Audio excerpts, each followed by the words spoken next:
Catholique assumé, conservateur, qui répète à l'envi son attachement au souverainisme, proche de Vladimir Poutine, sans casserole judiciaire. Est-il la meilleure arme anti-FN que pouvait dégainer la droite ? Le descriptif que vous faites était aussi valable pendant les 5 ans où il a été Premier ministre, et puis il a fait exactement le contraire de ce que M. Sarkozy et lui avaient déjà annoncé pendant la campagne électorale de 2006-2007.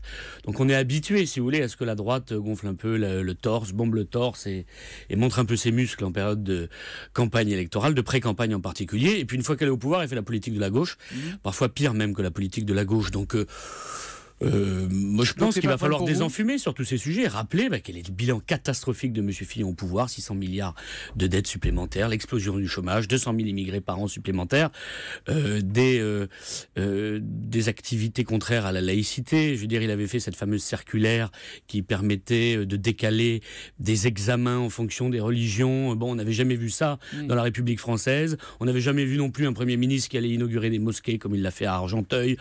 Bon voilà, je veux dire, il va falloir rappeler un petit peu tout ça. Marie-Le Pen ne semble pas complètement d'accord avec vous. Elle disait encore la semaine dernière, François Fillon est le plus dangereux, il nous pose un problème stratégique. Quel problème ? Moi, écoutez, à Marine Le Pen, il n'en pose strictement aucun.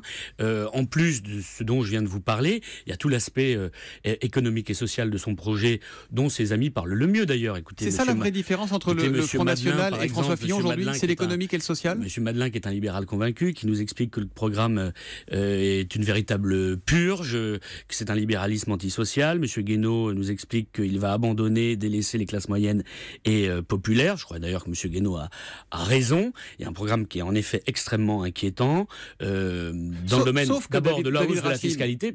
Juste une seconde. Allez-y. Dans le domaine de la hausse massive de la fiscalité, 2 points supplémentaires de TVA. Je rappelle quand même qu'il avait créé, avec Monsieur Sarkozy, quasiment 60 taxes et impôts supplémentaires pendant leur mandat. Donc tout ça n'est pas très surprenant. Sauf que sur l'économie,